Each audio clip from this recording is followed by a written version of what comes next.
दो न्यूट्रॉन एक में कन्वर्ट हो जाता है। स्ट्रॉन्ग न्यूक्लियर फोर्स को फील करो कि it acts between nucleons when their separation is order of 10⁻⁻15 metre. Nucleon कौन है? Proton neutron. तो या तो प्रोटॉन प्रोटॉन के बीच, या प्रोटॉन न्यूट्रॉन के बीच, या न्यूट्रॉन न्यूट्रॉन के बीच ये फोर्स काम करता है। और तब काम करता है जब ये न्यूक्लियस न्यूक्लियस के भीतर होते हैं। जब न्यूक्लियस के भीतर होंगे तभी ये सेपरेशन होगा इनका। ये अट्रैक्टिव होगा यदि सेपरेशन जो है 0.5 फर्मी से ज्यादा है, और रिपल्सिव होगा यदि 0.5 फर्मी से कम होने की कोशिश कर रहा हो न्यूक्लियर के बीच का सेपरेशन। सर फिर से बताओ, स्ट्रॉन्ग न्यूक्लियर फोर्स अट्रैक्टिव है या रिपल्सिव है? ये दोनों ही है। ये शॉर्ट रेंज फोर्स है। ये कैसा फोर्स है? ये शॉर्ट रेंज फोर्स है, ये भी ध्यान रखिएगा। It is short range force. मतलब जब इन सेपरेशन बहुत कम होता है न्यूक्लियस के बीच तभी ये एक्ट करते हैं। और ये दो नेचर के हैं, या तो अट्रैक्टिव और नहीं तो रिपल्सिव। बताइए, क्या अट्रैक्टिव रिपल्सिव को एक्सप्लेन करने के लिए ये आइडिया क्लियर है कि ये अट्रैक्टिव है क्योंकि प्रोटॉन और प्रोटॉन जो है एक दूसरे के दुश्मन, जानी दुश्मन। इलेक्ट्रिक कूलम्बिक फोर्स रिपल्सन के कारण ये भागना चाहेंगे। ग्रेविटेशनल मास के कारण अट्रैक्शन होगा, लेकिन अट्रैक्शन जो होता है वो बहुत छोटा होता है रिपल्सन के चक्कर रिस्पेक्ट में। तो ये फिर भी बैठे हुए हैं न्यूक्लियस में, क्योंकि वहां एक नया फोर्स है, स्ट्रॉन्ग न्यूक्लियर फोर्स उसे कहा गया, जो स्ट्रॉन्ग नाम से ही पता चल जाएगा कि ग्रेविटेशनल और कूलम्बिक जो है अट्रैक्शन या रिपल्सन, उन दोनों के रिस्पेक्ट में बहुत ज्यादा ताकतवर होता है स्ट्रॉन्ग न्यूक्लियर फोर्स। और दो न्यूट्रॉन जिनमें कोई चार्ज नहीं है, ग्रेविटेशनल अट्रैक्शन भी है और ये कूलम्बिक अट्रैक्शन, ये न्यूक्लियर स्ट्रॉन्ग न्यूक्लियर फोर्स के कारण भी, यदि अट्रैक्शन ही केवल होता तो दोनों एक दूसरे से जाके खत्म हो जाते। दो न्यूट्रॉन कभी दिखता ही नहीं, एक न्यूट्रॉन हो जाता। लेकिन ऐसा नहीं होता। इसका मतलब जब दो न्यूट्रॉन प्यार मोहब्बत में बड़े नजदीक आ गए तो उनमें रिपल्सन होगा, फिर वो एक नहीं हो पाएंगे, अलग हट जाएंगे। ऐसे दिमाग में रख सकते हो आप चाहो तो ये अट्रैक्टिव नेचर के भी हैं और रिपल्सिव भी हैं। सबसे important point, short range force है, न्यूक्लियॉन्स के बीच एक्ट करता है। और न्यूक्लियॉन्स के बीच में जो न्यूक्लियर फोर्स का वैल्यू होगा वो इस बात पे नहीं निर्भर करेगा कि न्यूक्लियॉन कौन है, प्रोटॉन है या न्यूट्रॉन है, क्या है। हाँ, नेट फोर्स की जब बात करेंगे तो हाँ, मे भी वो नेट फोर्स अलग अलग हो, सेम सेपरेशन के दो प्रोटॉन के बीच, सेम सेपरेशन के दो न्यूट्रॉन के बीच, सेम सेपरेशन के प्रोटॉन न्यूट्रॉन के बीच, जो नेट फोर्स आएगा वो अलग अलग होगा। लेकिन जो न्यूक्लियर फोर्स होगा सेम सेपरेशन होने पे, चाहे दो प्रोटॉन हो या प्रोटॉन न्यूट्रॉन हो या न्यूट्रॉन न्यूट्रॉन हो, तो एक ही जैसा फोर्स वो एक इंस्टेंट पे शो कर रहा होगा। ऐसा आप मान करके चलें। अब न्यूक्लियस के रेडियस के स्ट्रक्चर, रेडियस के बारे में बात की जाती है। Radius of nucleus,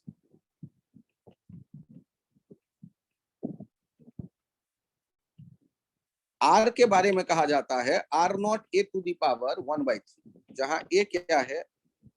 mass number है ऑफ न्यूक्लियस, और मास नंबर क्या होता है? Number of proton plus number of neutron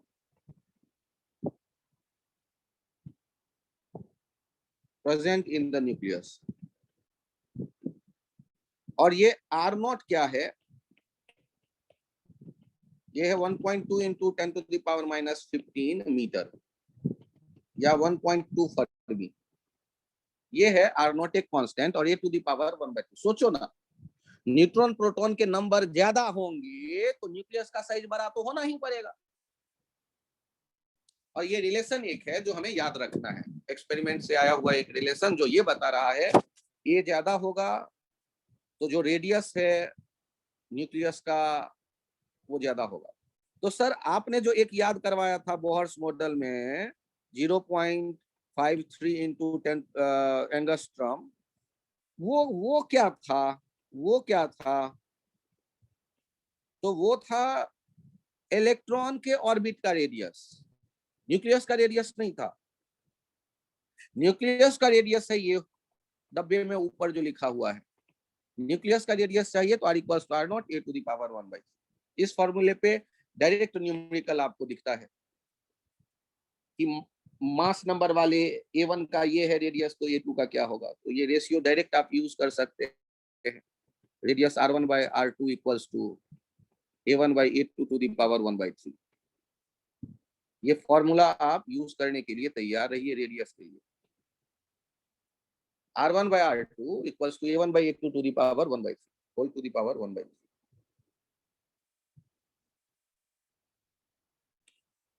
ये A है मास नंबर, ध्यान दीजिएगा। और आप यदि बात करते हैं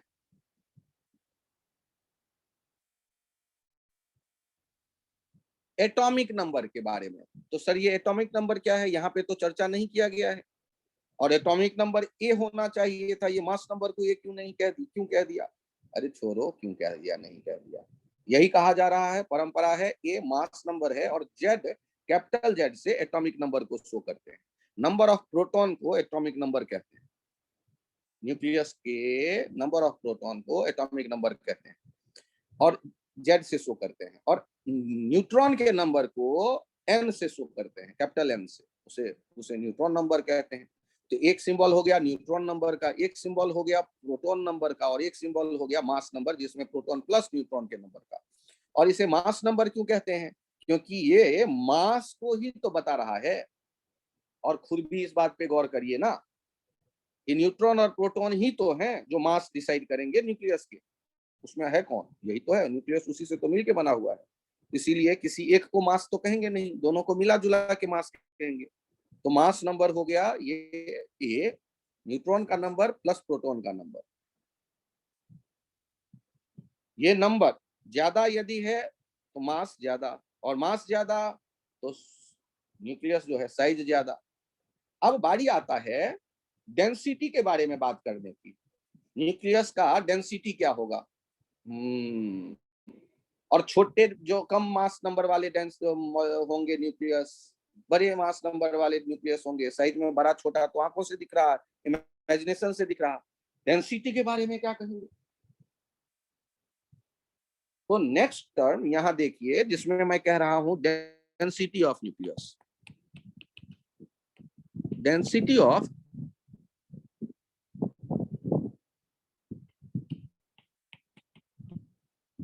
न्यूक्लियस। तो मान लो रो लिखते हैं, तो ये क्या लिखा करते थे, मास अपॉन वॉल्यूम। अब बताओ मास कैसे लिखते। तो ए है मास नंबर और एक न्यूक्लियॉन्स का मास है मान लो स्मॉल एम, और इसको किससे डिवाइड कर दे रहे हैं, 4/3 पाई R0 a⁻³ का होल क्यूब। सर ये R के बदले ये कहां से आया। आप तो बड़े अच्छे बच्चे हैं, अभी अभी देख चुके हैं R=R0 a⁻1/3। मैंने कहा इसको याद रखना है। तो आपको जो ये डेंसिटी मिल रहा है, ये कितना दिख रहा है डेंसिटी, ए मास नंबर और एक न्यूक्लियन का मास m, 4/3 पाई R0 जो कि एक फिक्स डाटा है क्यूब इंटू ए। और ए यहां से चला गया, न्यूक्लियन का मास भी फिक्स है, एक न्यूक्लियन का मास भी फिक्स है, तो ये जो आ जाता है ये आ जाता है कांस्टेंट।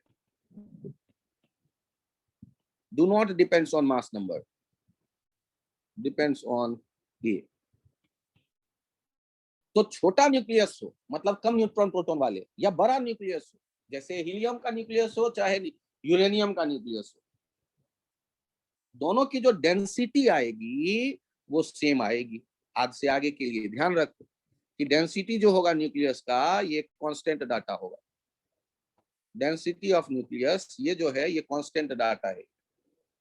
सर इसका वैल्यू क्या होता है, अरे मुझे तो वैसे नहीं याद रहता तुम्हें क्या होता। ये जो डेंसिटी है ये कांस्टेंट है, ये आपको फॉर्मूले से दिख रहा है। तो आप भी कम से कम इतना याद रखिए कि density of nucleus do not depends on size of nucleus, do not depends on mass number, it is a constant quantity. Density of nucleus do not depends on size of nucleus, और mass number of nucleus. It is a constant quantity.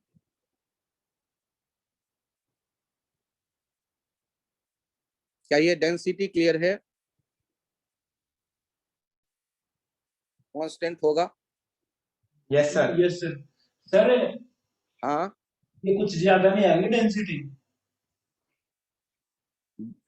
फिर से बोलो। ये कुछ sir बहुत ज्यादा आएगी density इसके अनुसार तो। हाँ, बहुत ज्यादा होता है, बहुत बहुत ज्यादा होता है। अब मत पूछना सर फिर मैं चावल दाल कैसे खाता हूँ, दांत क्यों नहीं टूट जाता, उसका जवाब मेरे पास नहीं है अभी। फिलहाल याद क्या रखना है आपको कि ये बहुत जो भी है डेंसिटी बहुत ज्यादा, और ये कांस्टेंट होता है, हेवीली डेंस होता है न्यूक्लियस। नेक्स्ट पॉइंट अब यहाँ क्या देखेंगे कि आपने जब बात की न्यूक्लियर फिजिक्स की, किसकी बात की? Nuclear physics. तो उसमें टर्म जरूर आने वाला होगा एक, type of nucleus. Type of nucleus में आप ध्यान से देखिएगा,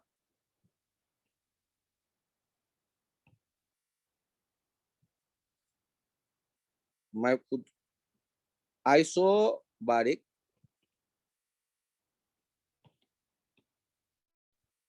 आइसोटोनिक, और कौन सा होता है यार सेम एटॉमिक नंबर वाले?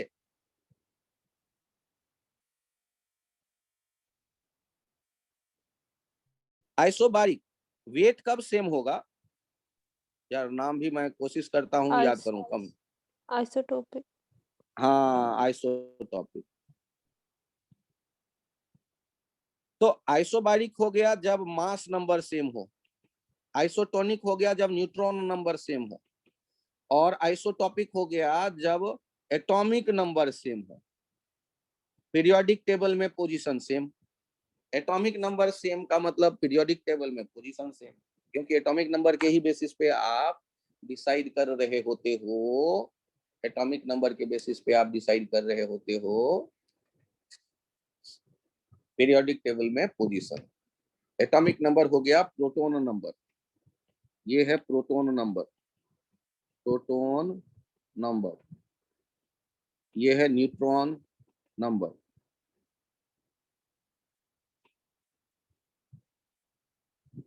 और ये है मास नंबर। तो मास सेम तो आइसोबारिक, मतलब मास नंबर सेम तो आइसोबारिक। आइसोटोनिक हो गया जिनके न्यूट्रॉन नंबर सेम है, और आइसोटोप हो गया जिनके प्रोटॉन नंबर सेम है। अच्छा सोच के देखो ना, न्यूक्लियर के टाइप का मतलब क्या? हम ये थोड़े नहीं कहेंगे लाल रंग का न्यूक्लियस, येलो कलर का न्यूक्लियस, या बड़ा न्यूक्लियस या छोटा न्यूक्लियस। अरे न्यूक्लियस को हम कैसे बांटते? अरे तो उनके नंबर के बेसिस पे, उनमें दो तरह के एलिमेंट हैं, प्रोटॉन और न्यूट्रॉन। तो या तो न्यूट्रॉन नंबर सेम होगा, या प्रोटॉन नंबर सेम होगा, या प्रोटॉन न्यूट्रॉन का टोटल मास नंबर सेम होगा। तो मास नंबर सेम हो गया तो आइसोबारिक। याद रखिए, भार भार वेट आइसोबारिक। आइसोटोनिक कौन सा हो गया? न्यूट्रॉन सेम हुआ। और आइसोटॉपिक कौन सा हो गया? न्यूक्लियस जिनके वो एटॉमिक नंबर सेम होंगे, जिनका पोजीशन सेम दिखे। तो न्यूक्लियर फिजिक्स में एक पॉइंट आपके सामने ये भी आ गया। अब यहाँ एक टर्म आता है mass defect. Generally delta M कहने से हमारे दिमाग में आता है फाइनल माइनस इनिशियल मास, लेकिन यहां ऐसा नहीं हम सोचने वाले। यहां हम सोचेंगे मास डिफेक्ट को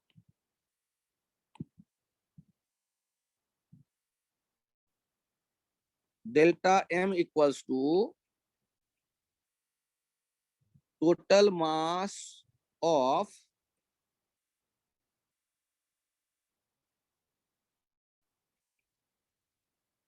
nucleus in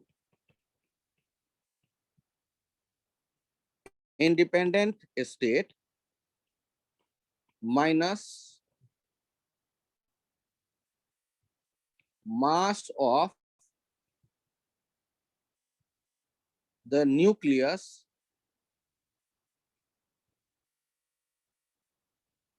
formed with these nucleons. ध्यान से सुनिए, यदि मैं हीलियम न्यूक्लियस की बात करता हूं, हीलियम न्यूक्लियस का मतलब इलेक्ट्रॉन को भगा दिया, तब जो बचा, तो इसमें कितने प्रोटॉन दिख रहे होंगे?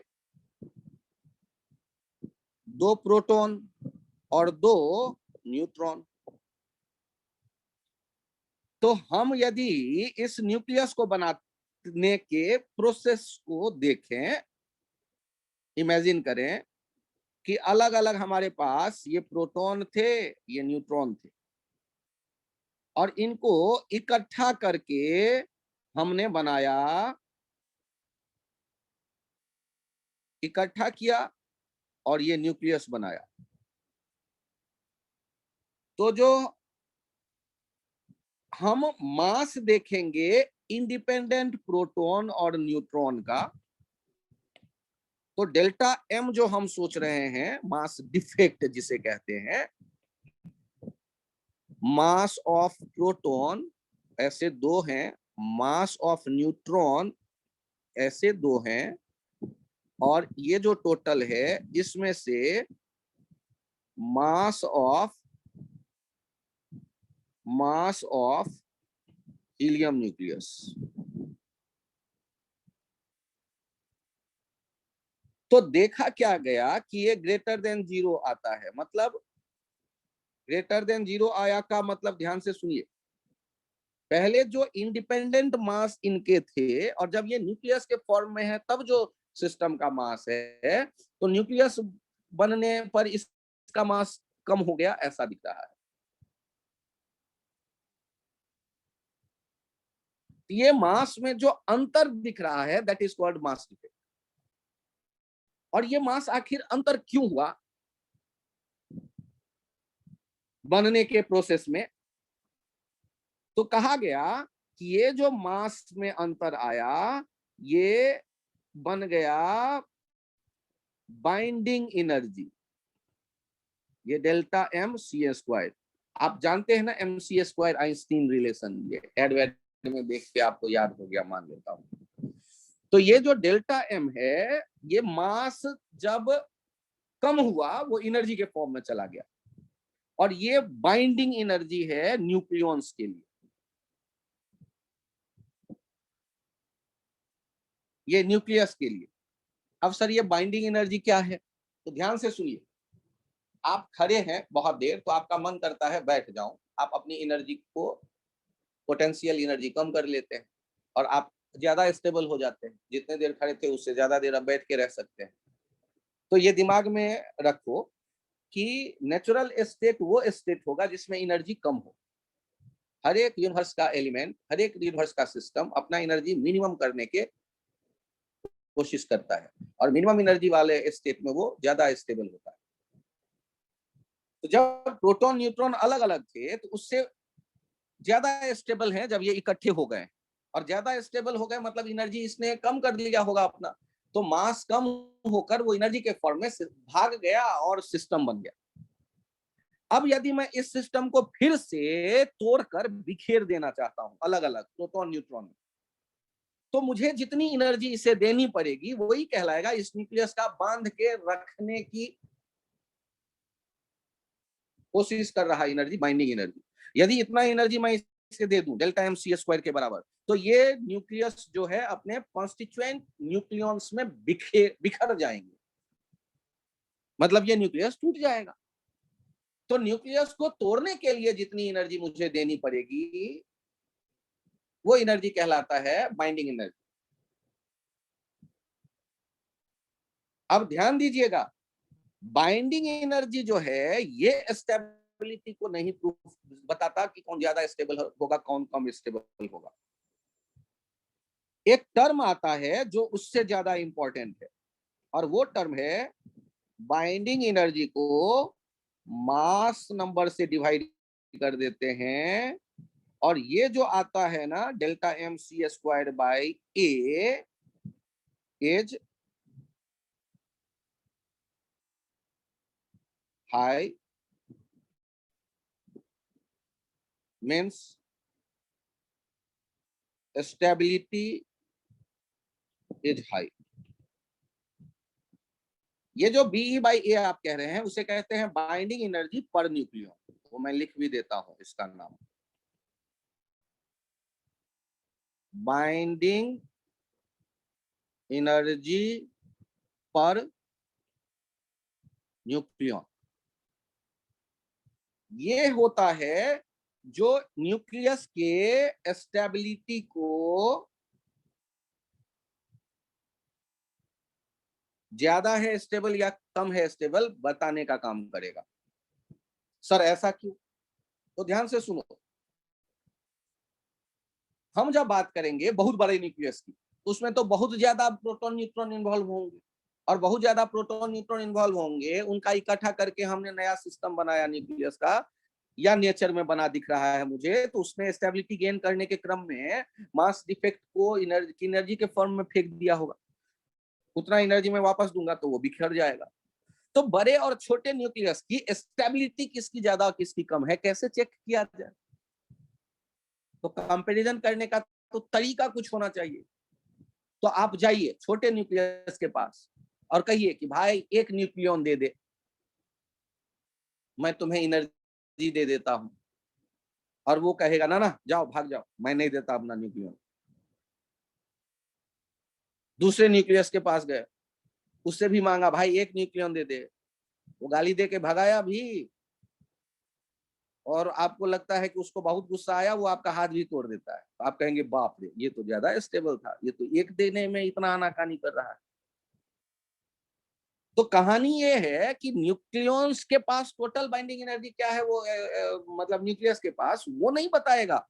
आप एक न्यूक्लियन के बारे में बात करो, एक न्यूक्लियन को हटाने में जो एनर्जी देना पड़ रहा है, जिस न्यूक्लियस में ज्यादा एनर्जी मुझे एक न्यूक्लियन के लिए देना पड़ा, सबसे आपने केवल एक न्यूक्लियन मांगा, ज्यादा एनर्जी जिसमें देना पड़ा वो कहलाएगा मोर स्टेबल न्यूक्लियस। जो ज्यादा स्टेबल होगा वो अपना न्यूक्लियन नहीं देना चाहेगा, उससे मांगने जाओ बहुत मार मारे, नहीं देगा।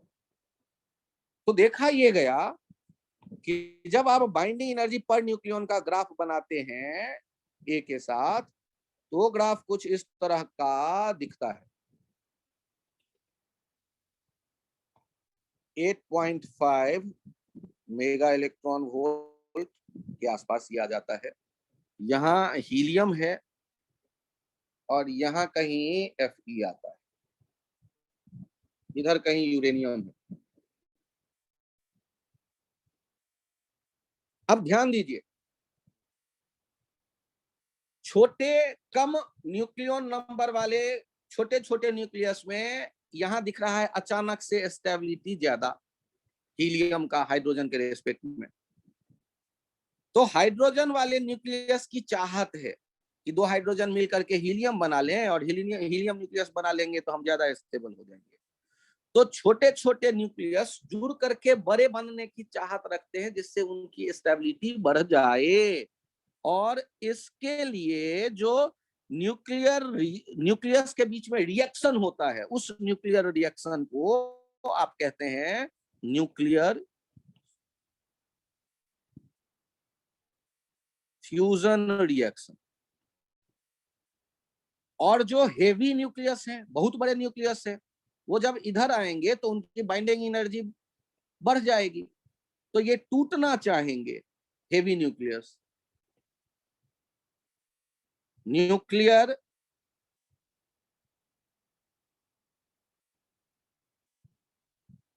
फ्यूजन, एक है फ्यूजन एक है फिजन, न्यूक्लियर फ्यूजन रिएक्शन। तो यहां आपको दो तरह के न्यूक्लियर रिएक्शन दिख गए।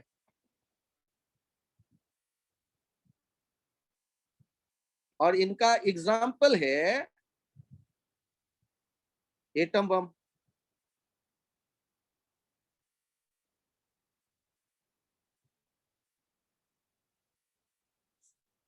न्यूक्लियर रिएक्टर्स जो कि एनर्जी डेवलप कर रहा है अर्थ पे, nuclear reactors on earth. Sir आपको ऐसे लिख रहे हो जैसे मार्स पे भी है और मून पे भी है। हाँ, प्लान कर रहे हैं। और आप जब न्यूक्लियर फ्यूजन की बात करेंगे तो ध्यान से सुनिए भाई, हाइड्रोजन का न्यूक्लियस दोनों पॉजिटिव चार्ज और दोनों जुड़े। भाई, दो पॉजिटिव वाला एक दूसरे के नजदीक आना तक नहीं पसंद करता।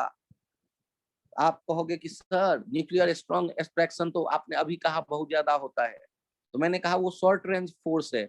जब वो 0.5 जब वो 1.5 फर्मी वाले डिस्टेंस पे आएंगे तब तो काम करेगा।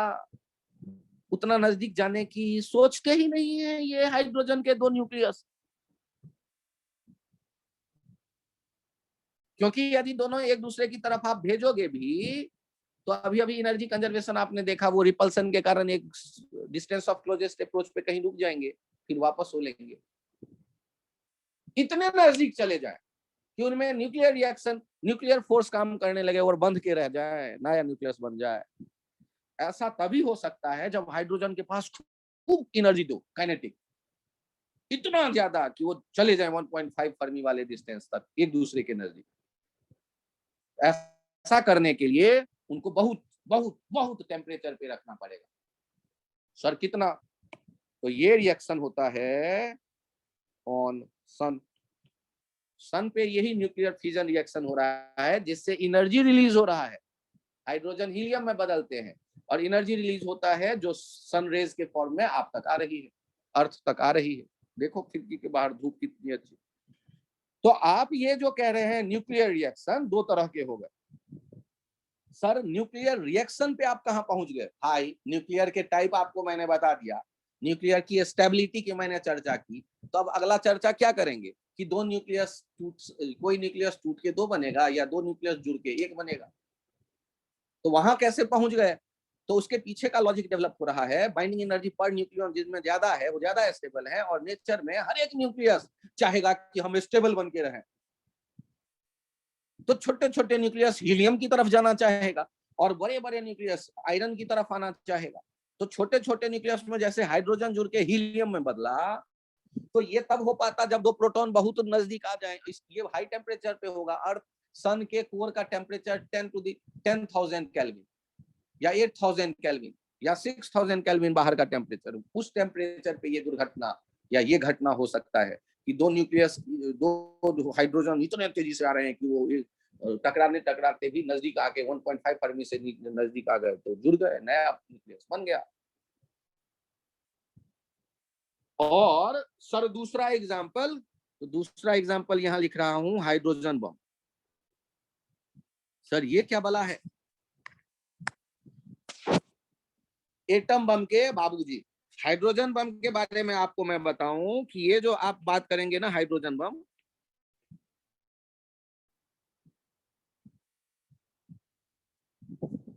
इसकी क्या खासियत है कि ये हाइड्रोजन बम हिरोशिमा या नागासाकी पे गिराया गया। एक चेर्नोबिल में न्यूक्लियर रिएक्टर ब्लास्ट किया, वो भी हाइड्रोजन, वो भी समझो न्यूक्लियर एटम बम हो गया।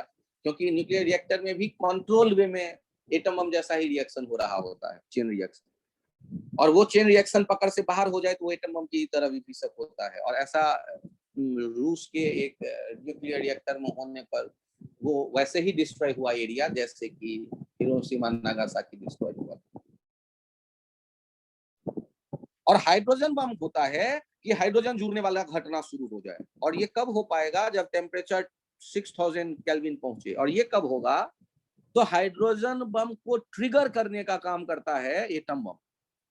एटम बम के ब्लास्ट से जब टेम्परेचर 6,000 केल्विन 8,000 केल्विन के बीच में पहुंचता है तो ये हाइड्रोजन का रिएक्शन शुरू होता है, न्यूक्लियर फ्यूजन वाला। और तब और ज्यादा एनर्जी निकल के आता है। तो सोचो एटम बम जिसका इनिशिएशन का काम करे, तो पलीते में आग लगाने वाला काम आप एटम बम से कर रहे हैं, तब जो बम फूटेगा वो कितना खतरनाक होगा। तो जिस आइलैंड पे टेस्ट किया गया वो अर्थ के मैप से गायब हो गया। तो हाइड्रोजन बम की ये खासियत है। सन पे वही घटना कंटिन्यूअस हो रहा है। सर सारा हाइड्रोजन यदि जुड़ गया, खत्म हो गया, तब तो फिर सन से लाइट आनी बंद हो जाएगी। अरे तो टेंशन क्यों लेते हो यार? आईआईटी का उसमें एग्जाम तुम्हारे जो हो रहा है उससे पहले थोड़े ना खत्म होगा, टेंशन ना लो, अभी तो यही चल रहा है। तो अभी फिलहाल हमने क्या देखे, दो तरह के न्यूक्लियर रिएक्शन होगा, और बाइंडिंग एनर्जी पर न्यूक्लियन का थोड़ा सा आइडिया आपको मिल गया। अब बारी आता है न्यूक्लियस के भीतर से कुछ एलिमेंट के बाहर आने का। उनमें पहला है अल्फा इमिशन। अब अल्फा कौन है? अल्फा होता है helium plus plus, helium nucleus है अल्फा। अब ध्यान से सुनिए कि यदि मैं हीलियम न्यूक्लियस को कह देता हूं ये है अल्फा, तो बारी आता है ये पता करने की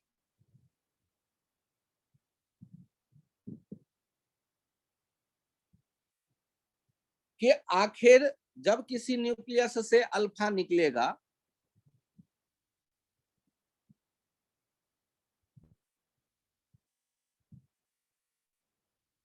तो नया न्यूक्लियस का क्या होगा पोजीशन पीरियोडिक टेबल में, एक पॉइंट। दूसरा, अल्फा इमिशन से उस प्रोसेस में एनर्जी कितनी इमिट होगी। तीसरा, जो एनर्जी रिलीज हुआ अल्फा इमिशन के टाइम पे वो किसके पास गया।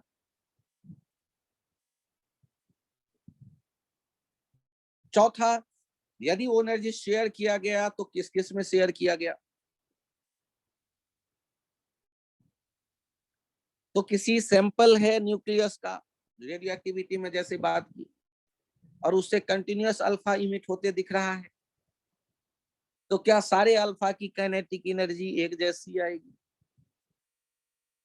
चौथा, पांचवा, ऐसे हम पॉइंट सोचेंगे। फिलहाल ये है एक्स, एक न्यूक्लियस, जेड है उसका एटॉमिक नंबर और ए है उसका मास नंबर, और ये दिख रहा है हमें रेस्ट पे, और अल्फा इमिट हुआ, अल्फा भागते दिखा। तो अल्फा यदि इधर भागेगा तो जो दूसरा बचा हुआ डॉटर न्यूक्लियस है उसका क्या होगा। आपको पता है ना कि जेड में 2 कमी आ गई और ए में 4 कमी आ गई, क्योंकि हीलियम न्यूक्लियस का मतलब होता है 2 प्रोटॉन 2 न्यूट्रॉन। यदि 4 बाहर आ गए तो मास में 4 की कमी आई और एटॉमिक नंबर में 2 की कमी आई, तो पीरियोडिक टेबल में 2 पीछे शिफ्ट हो जाएगा पोजीशन, और नाम मुझे बदलना पड़ा। पीरियोडिक टेबल में यदि पीरियड बदला तो नाम बदल गया, ये एक्स से वाई में बदल गया। और आपको कंजर्वेशन ऑफ मोमेंटम से पता है कि इन दोनों के मोमेंटम एक जैसे होंगे, बाय कंजर्वेशन ऑफ मोमेंटम। और इस प्रोसेस में यदि एनर्जी रिलीज्ड है क्यू, तो ध्यान से देखिए, काइनेटिक एनर्जी लिखते हैं P square by 2m, P same, P is same, तो के इनवर्सली प्रोपोर्शनल टू m हो गया। तो जब हम रेशियो में बांट कर देखें तो के जो y के पास होगा और के जो अल्फा के पास होगा, के वाई और काइनेटिक एनर्जी अल्फा, ये मिलके किसके बराबर हैं, क्यू के बराबर है। क्यू वैल्यू होता है, क्यू कहते हैं वो एनर्जी जो रिलीज हुआ इस प्रोसेस में। और आपको यदि रेशियो देखना है के अल्फा बाय के वाई, ये M Y by M alpha हो जाएगा, और मास का जो रेशियो है ये ए माइनस 4 बाई वाई वाला और अल्फा वाला 4 आ गया। तो यदि हमसे कोई कहता है कि के अल्फा बताओ, के अल्फा कैसे लिखेंगे, मास के इनवर्स रेशियो में A minus 4 upon A minus 4 plus 4 into Q value. यदि कोई कहे के वाई का बताओ क्या होगा, 4 upon a minus 4 plus 4 into Q value.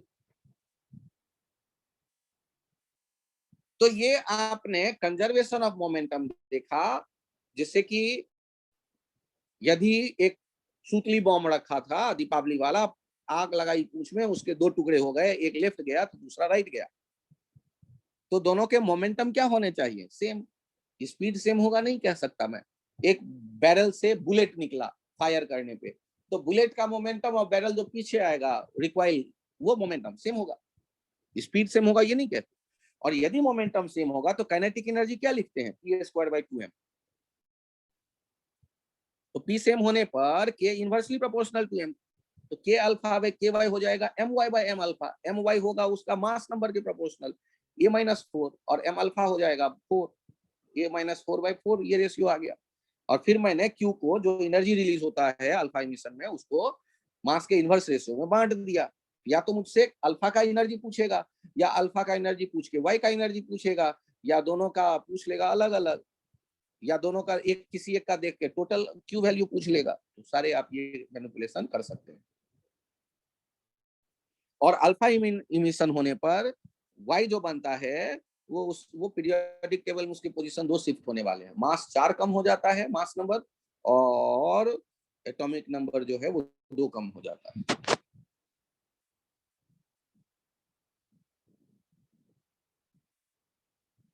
इस फॉर्मूले से जब मैं देखता हूं तो के अल्फा, चाहे आपके पास x 2 मोल x पड़े हुए हैं एक डब्बे में, और उससे कंटिन्यूअस बाहर आता दिख रहा है अल्फा, तो x से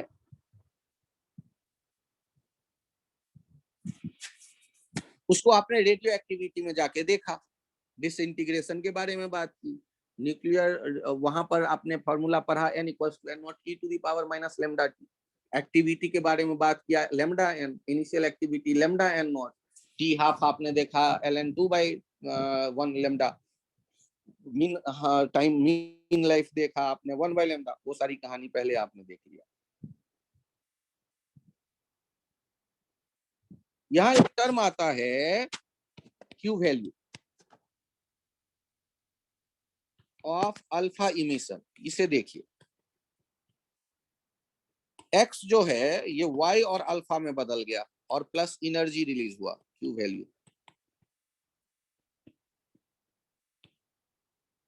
रिलीज्ड एनर्जी, रिलीज्ड एनर्जी। अब यहाँ पर ये क्यू वैल्यू कैसे हमें पता चलेगा, तो ये हो जाएगा डेल्टा m c²। अब डेल्टा m कैसे लिखोगे, तो मास ऑफ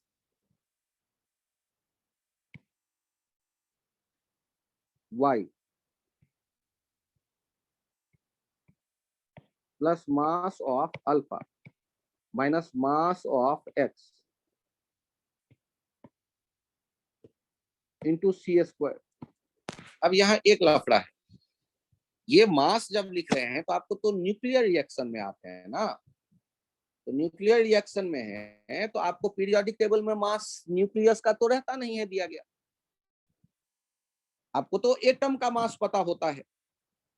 तो ध्यान से देखिएगा, जब हम मास न्यूक्लियस का लिखना चाहेंगे तो एटम का जो मास दिया गया है उसमें से ध्यान दीजिएगा, प्रोटॉन कितने, तो जेड प्रोटॉन है, और इलेक्ट्रॉन कितने, सॉरी जितने प्रोटॉन उतने ही इलेक्ट्रॉन, तो जेड इलेक्ट्रॉन है। तो जेड इलेक्ट्रॉन के मास को यदि आप हटा दें तो ये किसका मास मिल जाएगा, फिर से सुनिए जो मैं बोल रहा हूं, फिर से सुनिए जो मैं बोल रहा हूं। आपको y के न्यूक्लियस का मास चाहिए, अल्फा के न्यूक्लियस का मास चाहिए, वो हो जाएगा फाइनल मास। यदि x y और अल्फा में बदल गया तो स्टेबल हो गया होगा, इसीलिए वो y और अल्फा में बदला, और y एनर्जी को बाहर फेंक दिया, तो मास कम हो गई होगी, मास क्या हो गया होगा, कम। मास यदि कम हो गया होगा, ये आपको लग रहा है, तो मास पहले किसका देखें, x के न्यूक्लियस का, उसमें जेड मास ऑफ इलेक्ट्रॉन मैंने हटाया, ये हो गया एम शुरू वाला मास। वाई का मास एटम, उसमें से Z-2 जो इलेक्ट्रॉन का मास है ये हटा दिया, और कौन हटा दिया, प्लस अल्फा वाला, अल्फा तो हीलियम के लिए लिखते हैं, हीलियम के लिए क्या लिखते हैं, मास ऑफ हीलियम एटम, और उसमें से कितने इलेक्ट्रॉन का हटा देंगे, twice of mass of electron, और इन सब के साथ ब्रैकेट और बगल में C²। ये जो लिखा गया इनको कोशिश करते हैं कि आप समझें, और इनमें ध्यान दीजिएगा जो कैंसिल आउट होगा, ये Z, ये Z, ये 2 इसके साथ कैंसिल आउट हो जाएगा, तो रिजल्ट आ जाएगा mass of X atom mass of Y atom minus mass of helium atom into C²। Electron वाले कैंसिल आउट हो गए, तो Q वैल्यू जब लिख रहे हैं तो मास एटम का ही लेकर के हमने लिख दिया, जबकि न्यूक्लियर रिएक्शन था, न्यूक्लियस के मास चाहिए थे, तो इलेक्ट्रॉन के मास जो अरेंजमेंट में मैंने देखा वो कैंसिल आउट हो गया। तो Q वैल्यू में इनिशियल मास और फाइनल मास, यदि रिएक्शन स्टेबिलिटी की तरफ गया होगा तभी तो एनर्जी बाहर आएगा, और स्टेबिलिटी की तरफ गया होगा तो मास में कमी आई होगी, और जो काइनेटिक एनर्जी में बदला होगा सिस्टम के, तो मास में जो ये कमी आई है वही mc² से आप एनर्जी के फॉर्म में Q वैल्यू के फॉर्म में रिलीज होता देखे होंगे, जो काइनेटिक एनर्जी में बदला होगा वाई और अल्फा के। तो मास न्यूक्लियस को लेकर के लिखना था, और न्यूक्लियस का मास पता कैसे चलता था, mass of atom minus mass of electron, और वो मास ऑफ इलेक्ट्रॉन का गणित जो देखा मैंने कैंसिल हो गया। ये Q वैल्यू लिखने का तरीका है, ये फॉर्मूला है, फॉर्मूले को याद रखते हैं तो कुछ क्वेश्चंस जो होंगे उनमें आप Q वैल्यू पूछा जाता है, डायरेक्ट आप कैलकुलेट कर लेंगे। यदि ये एटॉमिक मास यूनिट में हो मास डिफेक्ट, तो आप इसे लिख सकते हैं, ये जो Q वैल्यू है डेल्टा mc² को delta m in AMU atomic mass unit in C², तो ये हो जाता है डेल्टा m इन AMU डेल्टा m इन AMU into 931 mega electron volt. ये डायरेक्ट आप 931 मेगा इलेक्ट्रॉन वोल्ट वाले फॉर्मेट में लेकर के चले जा सकते हैं। डेल्टा m को यदि AMU में लिखा देख रहे हैं आप, तो डेल्टा m को जब AMU में लिखा देख रहे हैं तो इस Q वैल्यू को आप ऐसे डायरेक्ट लिख सकते हैं, डेल्टा m इन AMU into 931 mega electron volt. यदि कहीं पर ये लिख जाए 931.5 मेगा इलेक्ट्रॉन वोल्ट तो घबराना नहीं, रफली यही मेरे दिमाग में है, और इसी से काम चल जाएगा, या क्वेश्चन अब जब बनाएंगे किताबों में तो वहां भी एक बार देख लीजिए। Delta m in AMU in atomic mass unit. Sir ये एटॉमिक मास यूनिट क्या होता है? ऐसा कार्बन जिसके न्यूक्लियस में 6 प्रोटॉन और 6 न्यूट्रॉन हो का जो मास आएगा उसका जो 1/12 कर देंगे मास, उसे कहते हैं 1 MU। तो उसके फॉर्मेट में जो मेरे पास मास अवेलेबल हो, X का एटम का, Y एटम का, हीलियम एटम का, तो ये डायरेक्ट हम उनका न्यूक्लियस के भी बारे में सोचेंगे तो इलेक्ट्रॉन वाले तो कैंसिल आउट हो गए। तो ये mx इनिशियल मास ज्यादा होगा और फाइनल कम, जिससे कि वो ज्यादा स्टेबल हुए, मास कम हो गई, वो एनर्जी में कन्वर्ट हो गया। ये याद रखिएगा तो याद आ जाएगा।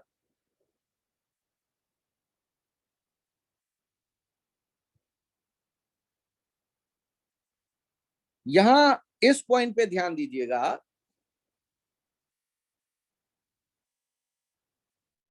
कभी कभी बाइंडिंग एनर्जी पर न्यूक्लियन दिया गया रहता है।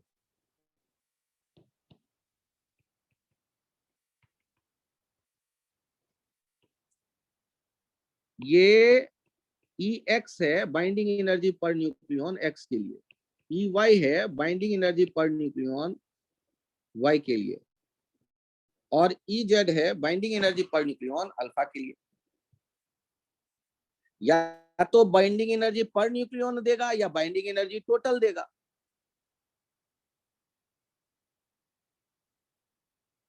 यदि आपको बाइंडिंग एनर्जी को देख करके क्यू वैल्यू लिखना है तो कैसे सोचेंगे क्यू वैल्यू, उसके बारे में मैं बात करना चाहता हूं। तो बाइंडिंग एनर्जी को लेकर के यदि आप क्यू वैल्यू लिखना चाहते हैं तो मुझे ये बताइए, मास तो मैंने कहा कि कम हुआ होगा, एनर्जी में गया होगा, तभी ये स्टेबिलिटी गेन की होगी सिस्टम में। और बाइंडिंग एनर्जी किसका ज्यादा होगा, एक्स का या वाई का या अल्फा का? बाइंडिंग एनर्जी पर न्यूक्लियन किसका आप उम्मीद करते हो ज्यादा होगा, वाई वाले का, अल्फा वाले का या एक्स वाले का? उसके लिए कैसे सोचे, तो ऐसे सोचिए, स्टेबिलिटी गेन किया है तो बाद वाला बाइंडिंग एनर्जी ज्यादा होगा क्योंकि वो ज्यादा स्टेबल है।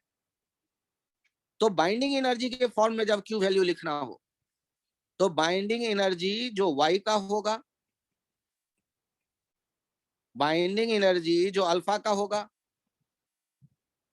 माइनस बाइंडिंग एनर्जी जो एक्स का होगा, इससे हमें पता चलेगा क्यू वैल्यू का वैल्यू। इसमें सी एस को ऐसे मल्टीप्लाई मत करिएगा क्योंकि ये बाइंडिंग टोटल बाइंडिंग एनर्जी की मैं बात कर रहा हूं। सर आप ई एक्स ई वाई वाले फॉर्मेट को लेके कैसे लिखोगे? यदि ई एक्स ई वाई वाले फॉर्मेट को लेके लिखना होगा तो ए इंटू ई एक्स, तो वाई वाला पहले चाहिए था A minus two, A minus two into E Y plus 4 into E alpha minus A into E X. यदि बाइंडिंग एनर्जी पर न्यूक्लियन दिया हुआ है तो न्यूक्लियन के नंबर से उसे मल्टीप्लाई कर देंगे तो टोटल बाइंडिंग एनर्जी पता चलेगा। तो यदि क्यू वैल्यू लिखना है आपको एनर्जी रिलीज, तो बाद का टोटल बाइंडिंग एनर्जी में से इन पहले वाले का बाइंडिंग एनर्जी घटा लेंगे, वो आएगा क्यू वैल्यू। क्योंकि बाद वाला ज्यादा स्टेबल है तो बाइंडिंग एनर्जी टोटल उनका ज्यादा होगा। स्टेबिलिटी गेन कब होता है, जब बाइंडिंग एनर्जी आप बढ़ता देखते हैं। और मास डिफेक्ट से क्यू वैल्यू कैसे लिखेंगे, तो शुरू का मास ज्यादा होगा, बाद का मास कम होगा।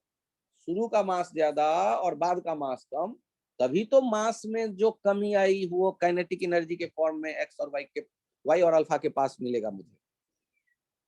तो एक आइडिया आपने ये सीखा कि कोई भी न्यूक्लियर रिएक्शन होगा, मान लो y प्लस जेड में बदल गया, तो या तो आप ये सोचें कि क्यू वैल्यू दो तरह से बाइंडिंग एनर्जी के फॉर्म में लिखना होगा। तो क्यू वैल्यू बाइंडिंग एनर्जी के फॉर्म में कैसे लिखेंगे, क्यू वैल्यू बाइंडिंग एनर्जी के फॉर्म में कैसे लिखेंगे, तो बाइंडिंग एनर्जी के फॉर्म में लिखेंगे binding energy final binding energy y plus binding energy z minus binding energy x, ये हो जाएगा क्यू वैल्यू।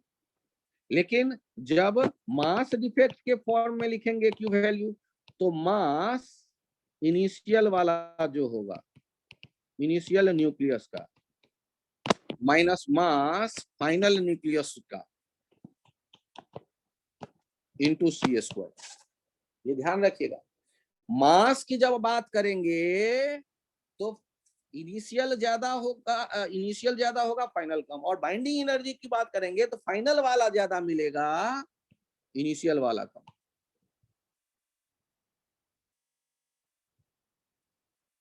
क्या ये आइडिया सेट हो गया आपके दिमाग में? ध्यान से देख लीजिए, सोचिए, बताइए मुझे। वृंदा, क्यू वैल्यू दो तरह से हम लिख रहे हैं, कृष्णा, अनुज। Yes, sir. हाँ सर। Yes, sir. आ गया। तो हम लोगों ने क्या याद रखने की कोशिश की कि सिस्टम स्टेबिलिटी गेन करेगा, रिएक्शन तभी होता है। तो सिस्टम स्टेबिलिटी गेन किया होगा तो एनर्जी जो रिलीज हुआ होगा तो मास की कमी हुई होगी, इनिशियल और फाइनल में फाइनल कम होगा, तो इनिशियल माइनस फाइनल। और न्यूक्लियस का मास चाहिए, लेकिन हमने अल्फा इमिशन में न्यूक्लियस का मास एटम के मास से निकाल करके जब कैलकुलेशन करके देखा तो हमें पता चला कि न्यूक्लियस के बदले एटम के मास से ही रिलेशन निकल के चला आएगा, क्योंकि वो इलेक्ट्रॉन वाला कैंसिल वैंसिल हो गया था, ऐसा मुझे देखने को मिला। तो सर क्या सारे क्यू वैल्यू के कैलकुलेशन में एटम के मास लेके हम काम कर लेंगे? तो जनरली 4 रिएक्शन आपके सामने आता है, 3 में एटम के मास से काम चल जाता है और 1 में एटम के मास से काम नहीं चलता। तो सर क्या वो आपको याद रहता है? कभी कभी सर आप भी भूलते हो। अरे भूला ही रहता हूँ यार।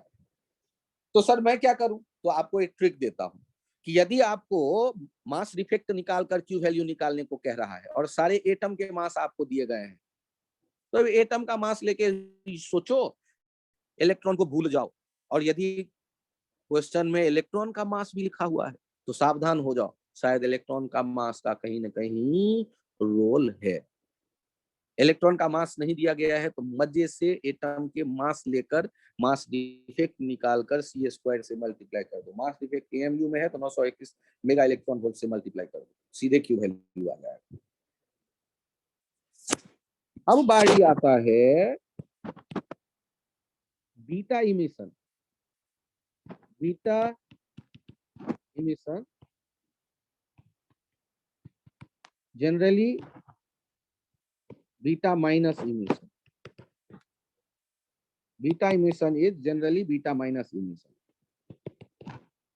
ध्यान रखिए, बीटा इमिशन होता है 2 तरह के, लेकिन यदि कुछ नहीं कहा गया तो आप मान करके चलेंगे बीटा माइनस की चर्चा की गई है। और बीटा माइनस इमिशन का मतलब समझिए कि इलेक्ट्रॉन का न्यूक्लियस से बाहर आना और आप चौंक गए, और न्यूक्लियस से इलेक्ट्रॉन, न्यूक्लियस में तो हमने आज तक सुना था प्रोटॉन और न्यूट्रॉन बैठा रहता है, इलेक्ट्रॉन तो उसके चारों तरफ चक्कर लगाते हैं। ये क्या बात हुई भाई, न्यूक्लियस से इलेक्ट्रॉन निकल के चले आए? लफड़ा है। तो कहानी पकाते हैं थोड़ा और। मुझे बताइए, यदि न्यूक्लियस से इलेक्ट्रॉन आ गया तो निश्चित रूप से इलेक्ट्रॉन कैसे, कहां से? ओ यार लफड़ा है, इलेक्ट्रॉन आएगा कैसे यार, है ही नहीं वहां इलेक्ट्रॉन। ध्यान से देखो, प्रोटॉन जो है न्यूट्रॉन और इलेक्ट्रॉन में बदल गया।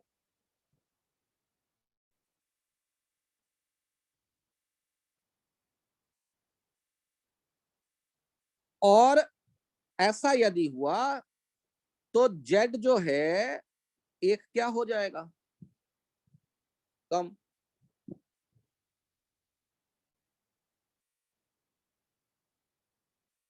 और ए पर कोई प्रभाव नहीं पड़ेगा। एक बार और सोच के देखते हैं, एक बार और सोच के देखते हैं। ये 2 रिएक्शन है, अब इन दोनों को मैं एक साथ देखता हूं तब मैं आपको बताता हूं। न्यूट्रॉन प्रोटॉन और इलेक्ट्रॉन में बदल गया। ये राम, ये क्या लफड़ा।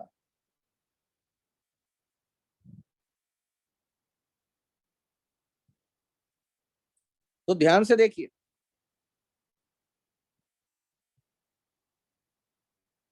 ये पॉजिट्रॉन और ये इलेक्ट्रॉन, ये प्रोटॉन, ये न्यूट्रॉन, ये प्रोटॉन, ये न्यूट्रॉन।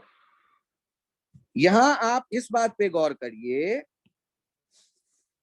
ये है beta minus emission.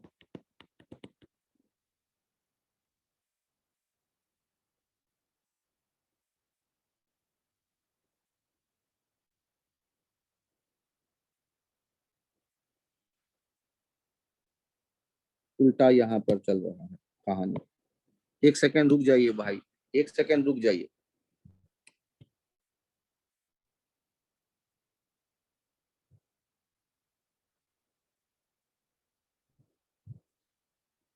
Beta minus emission में ये प्लस, अल्फा इमिशन में क्या था एक बार याद करिए तो। सर अल्फा इमिशन में Z -2 हो जाता था, A -4 हो जाता था। और बीटा माइनस इमिशन में, बीटा माइनस इमिशन की जब आप बात करते हैं तो बीटा माइनस इमिशन में ये y z+1 हो जाता है और ये एज इट इज रहता है। और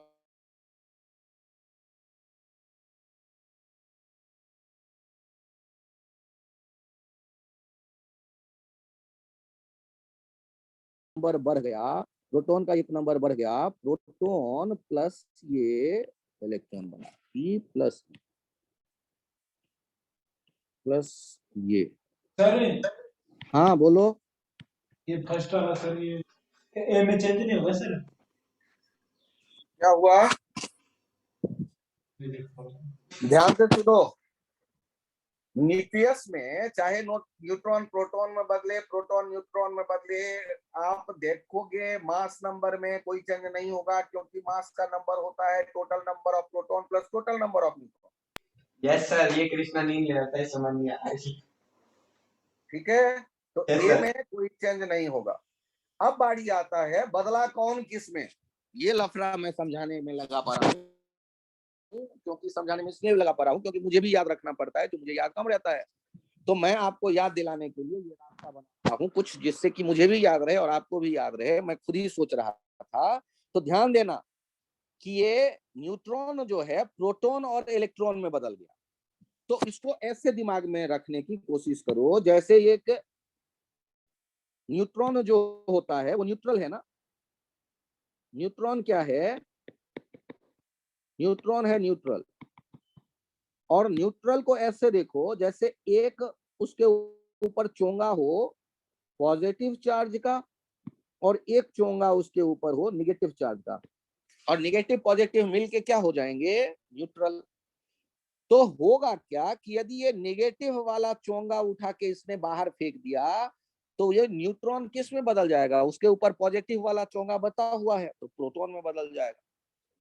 ध्यान देना क्या हुआ कि प्रोटॉन में बना हुआ है। तो ऐसा कुछ दिमाग में सेट करो कि जो न्यूट्रॉन है उसमें से इलेक्ट्रॉन निकल करके बाहर भागा, इलेक्ट्रॉन को बाहर भागा, तो जो बचा हुआ है वो है न्यूट्रॉन, वो प्रोटॉन में अब बदल गया है। न्यूट्रॉन के ऊपर से निगेटिव का जो चोंगा है निकल के भाग गया, तो अब वो प्रोटॉन में बदल गया। तो न्यूक्लियस के भीतर जब ऐसा घटना होते आप देखते हैं तो उसे कहते हैं बीटा माइनस इमिशन। और बीटा माइनस इमिशन में क्यू वैल्यू कैसे लिखेंगे उसके बारे में अब चर्चा करते हैं। बीटा माइनस इमिशन में क्यू वैल्यू कैसे लिखेंगे? बीटा माइनस इमिशन में क्यू वैल्यू लिखते वक्त जो कहानी था अपने पास वो ये था। बीटा माइनस इमिशन में ध्यान दीजिएगा, जेड का वैल्यू एक बढ़ जा रहा है, इस पे फोकस करिएगा। और सर वो एक बगल में न्यू बार लिखा हुआ दिख रहा है, उसे क्या कहते हैं?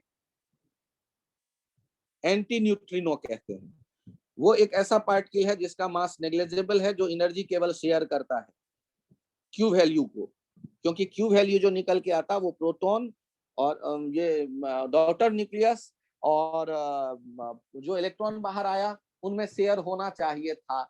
इलेक्ट्रॉन का मास डॉटर न्यूक्लियस के कंपैरिजन में इतना कम है कि सारा क्यू वैल्यू उस इलेक्ट्रॉन के पास होना चाहिए था। और देखा यह गया कि उसके पास बहुत तरह के एनर्जी वाले बीटा पार्टिकल माइनस निकल के आते हैं सैंपल में से। तो आखिर कोई और है जो निकल के आता होगा साथ में, उसे कहा गया एंटी न्यूट्रिनो। उसका सिंबल न्यू बना लिया गया। और बहुत इसके कल्पना करने के बहुत सालों के बाद एक्सपेरिमेंटेड प्रूफ भी मिला कि हाँ ये है। तो पहले कल्पना करके मान लिया गया कोई और है मासलेस कुछ एलिमेंट जो निकल के बाहर आता है, जो एनर्जी शेयर करता है क्यू वैल्यू वाला। फिलहाल कहानी में देखिए, क्यू वैल्यू हम मास से जब लिखते तो मास हमने कहा इनिशियल का ज्यादा, mass of X minus Z of mass of electron, और इनमें से घटाते किसका? Mass of Y plus minus करते हैं minus Z plus 1 mass of electron, और ये बीटा भी ये है प्लस बीटा वाला मास ऑफ इलेक्ट्रॉन, और इसके साथ ये सी स्क्वायर। यहाँ भी कहानी क्या बना, ये जेड कैंसिल हो गया इसके वाले के साथ, और ये वाला ये 1 से चला गया। तो कुल मिलाकर के क्यू वैल्यू रह गया मास एटम वाले पे ही डिपेंड करता हुआ। Mass of X atom mass minus mass of Y atom into C square. तो इसमें भी इलेक्ट्रॉन के घटाने वटाने का लफड़ा नहीं है। एक्स वाई में बदला, एक्स का मास एटम का ले लो, उसमें से वाई का मास घटा दो और उसको सी स्क्वायर से मल्टीप्लाई कर दो, आ जाएगा क्यू वैल्यू। और न्यूट्रॉन जो है हमने क्या देखा, प्रोटॉन और इलेक्ट्रॉन में बदल गया। और इसी का नेक्स्ट केस हो जाता है केस 2, बीटा प्लस इमिशन, जिसमें एक्स जेड ए से जब आप देखते हैं वाई और बीटा प्लस निकलता हुआ, तो यहां हम कहते हैं ये Z-1 हो गया, ए एज इट इज रहा। क्यों? क्योंकि इस केस में प्रोटॉन बदल गया है न्यूट्रॉन प्लस इलेक्ट्रॉन में। प्रोटॉन बदल गया है यदि न्यूट्रॉन प्लस इलेक्ट्रॉन में, तो it is not possible outside nucleus. Outside nucleus proton neutron और इलेक्ट्रॉन में नहीं बदल सकता। ऐसा क्यों? क्योंकि मास ऑफ प्रोटॉन जो देखा जाता है वो कम है मास ऑफ न्यूट्रॉन से। तो आप अकल लगाओ, ये कैसे हो सकता है कि प्रोटॉन अपने से बड़े मास और इलेक्ट्रॉन में बदल जाए? तो ये न्यूक्लियस के भीतर में ऐसा हो सकता है एनर्जी के हेर फेर से कुछ एनर्जी मास में बदल जाता हो, प्रोटॉन न्यूट्रॉन में बदल गया और ये एक इलेक्ट्रॉन निकल करके बाहर आया। तो ये जो ऐसा घटना होगा उसमें भी ए नहीं बदलेगा और बीटा प्लस बाहर आया, जिसको हम क्या कहते हैं, पॉजिट्रॉन। ये बीटा प्लस पॉजिट्रॉन, ये इलेक्ट्रॉन जैसा मास है लेकिन चार्ज है प्रोटॉन जैसा, मतलब 1.6 इंटू 10⁻⁻19 चार्ज है इलेक्ट्रॉन जैसा और मास है ये इलेक्ट्रॉन जैसा और चार्ज है इलेक्ट्रॉन के जैसे बराबर, निगेटिव के बदले पॉजिटिव। तो पॉजिट्रॉन को इलेक्ट्रॉन का एंटी पार्टिकल कहते हैं। ये जो है पॉजिट्रॉन, ये जो है बीटा प्लस, इसको क्या कहते हैं, इलेक्ट्रॉन का एंटी पार्टिकल कहते हैं। सर प्रोटॉन को नहीं कहेंगे इलेक्ट्रॉन का एंटी पार्टिकल? नहीं कहेंगे, क्योंकि प्रोटॉन का मास इलेक्ट्रॉन से 1840 गुना बड़ा है। एंटी पार्टिकल ऐसे पार्टिकल हुए जिनके एक जैसे मास। तो जो प्रोटॉन है उसका एंटी पार्टिकल इलेक्ट्रॉन नहीं है, इलेक्ट्रॉन का एंटी पार्टिकल है ये पॉजिट्रॉन। और ये हमें दिखता है केवल न्यूक्लियस में, प्रोटॉन के न्यूट्रल में बदलने पर ये न्यूक्लियस से बाहर आता है ये पॉजिट्रॉन। और ये जो है प्रोटॉन, ये नेचर में फ्री कहीं न्यूट्रॉन और इलेक्ट्रॉन में बदल जाए ऐसा नहीं होता, लेकिन नेचर में ऐसा अपने आप होता है। न्यूट्रॉन यदि कहीं पर होगा तो वो प्रोटॉन और इलेक्ट्रॉन में बदल जाए, ये नेचुरल इवेंट है। It is possible in nature outside nucleus, it is possible outside nucleus. ये प्रोटॉन का न्यूट्रॉन और न्यूट्रॉन का प्रोटॉन और इलेक्ट्रॉन में कन्वर्ट होना, न्यूट्रॉन का प्रोटॉन और इलेक्ट्रॉन में कन्वर्ट होना ये पॉसिबल है आउटसाइड न्यूक्लियस। लेकिन प्रोटॉन का न्यूट्रॉन और इलेक्ट्रॉन में कन्वर्ट होना, प्रोटॉन का न्यूट्रॉन और इलेक्ट्रॉन में कन्वर्ट होना जो हम बात करते हैं, प्रोटॉन का न्यूट्रॉन और इलेक्ट्रॉन नहीं, प्रोटॉन के ऊपर में चोंगा होगा पॉजिटिव का, तो वो चोंगा यदि पॉजिटिव का फेंक देगा तो न्यूट्रॉन में बदल गया, ऐसे सोचते हैं। प्रोटॉन के ऊपर में पॉजिटिव का एक लेयर है, उसे उसने पॉजिट्रॉन को यदि फेंक दिया तो जो बाकी बचा वो न्यूट्रल, वो न्यूक्लियर, वो न्यूट्रॉन, तो न्यूट्रॉन और पॉजिट्रॉन वाला पॉजिटिव चोंगा में बदल जाता है प्रोटॉन। तो ये पॉजिट्रॉन और न्यूट्रॉन का बनना न्यूक्लियस के बाहर संभव नहीं है, न्यूक्लियस के भीतर में ही केवल संभव है। क्यों? क्योंकि मास जो न्यूक्लियस के ये जो दोनों टुकड़े हैं, न्यूक्लियन, प्रोटॉन और न्यूट्रॉन, वो मास उन दोनों का इंडिपेंडेंट जो देखा गया है वो प्रोटॉन का कम है थोड़ा सा और न्यूट्रॉन का ज्यादा है, डिसिमल के चौथे डिजिट पे एमयू। फिर भी बढ़ेगा कैसे मास नेचर में अपने आप? न्यूक्लियस के भीतर एनर्जी मास में कन्वर्ट हो गया, ऐसा हो सकता। जबकि न्यूट्रॉन, फ्री न्यूट्रॉन नेचर में ज्यादा देर नहीं रहता है फ्री, वो प्रोटॉन और इलेक्ट्रॉन में बदल जाते हैं। 12 मिनट शायद इसका हाफ लाइफ होता है, क्योंकि ये भी एक्टिव हो गए इसलिए। सर पीछे वाला पेज कर दो। यहाँ पीछे वाले पेज पे आप चेक करिए, क्यू वैल्यू यदि हम लिखते हैं तो क्यू वैल्यू में ये इलेक्ट्रॉन का आप सीधे याद रखिएगा, बीटा माइनस इमिशन में इलेक्ट्रॉन कहीं नहीं है। मास ले लेते हैं एटम का एक्स का और मास ले लेते हैं एटम वाई का, उनका डिफरेंस लेके सी स्क्वायर से मल्टीप्लाई कर देते हैं तो आपको क्यू वैल्यू मिल जाता है।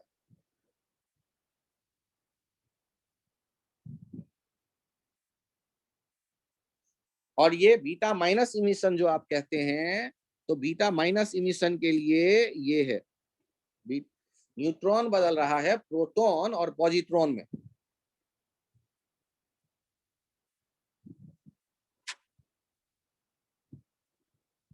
मैंने क्या कहा आपसे कि रिएक्शन तो केवल ये था कि वाई और बीटा मिलता, लेकिन देखा ये गया कि एक मासलेस कुछ एलिमेंट है जो क्यू वैल्यू शेयर करने के लिए साथ में आता है।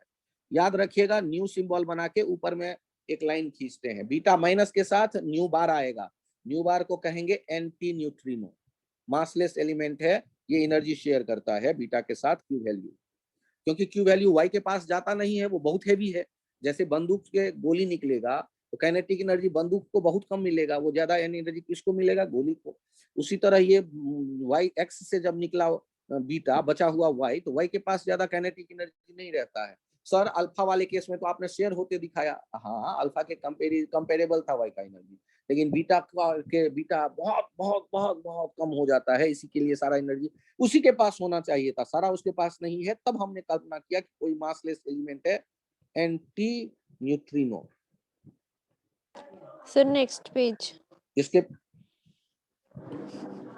नेक्स्ट पेज पे आप आते हैं तो यहाँ ये ध्यान रखिएगा, बीटा प्लस इमिशन है, बीटा प्लस इमिशन में प्रोटॉन बदल रहा है न्यूट्रॉन और पॉजिट्रॉन में, और ये नेचर में अपने आप नहीं होता, ये न्यूक्लियस के भीतर ही देखने को मिलता है। अब इसका क्यू वैल्यू कैसे लिखेंगे आप, तो क्यू वैल्यू लिखते वक्त देखिएगा, मास ऑफ एक्स, इसमें जेड मास ऑफ इलेक्ट्रॉन हटा लिया, मास ऑफ वाई, इसमें से Z minus 1 mass of electron हटा लिया, और इसी के साथ मुझे कौन चाहिए, मास ऑफ इलेक्ट्रॉन एक और चाहिए, पॉजिट्रॉन और इलेक्ट्रॉन के मास एक जैसे हैं, और उनके साथ सी स्क्वायर। इस जगह एक लफड़ा आ गया, सारे कैंसिल आउट नहीं हुए, इलेक्ट्रॉन के मास बचा रह गया, mass of X minus mass of Y minus twice mass of electron. ये चार जो क्यू वैल्यू होते हैं उनमें इस वाले में ये twice mass of electron, beta plus emission में ये ट्वाइस मास ऑफ इलेक्ट्रॉन भी है सब्सट्रैक्शन में मौजूद। चेक करिएगा, वो जेड कैंसिल आउट हो जाएगा, लेकिन वहां minus minus plus, plus M E twice M E, बाहर वाला माइनस ब्रैकेट के बाहर, ये minus M X plus M X minus M Y, mass X वाले एटम का में से मास वाई का एटम हटाइए और माइनस ट्वाइस मास इलेक्ट्रॉन, और उसको सी स्क्वायर से मल्टीप्लाई करिए।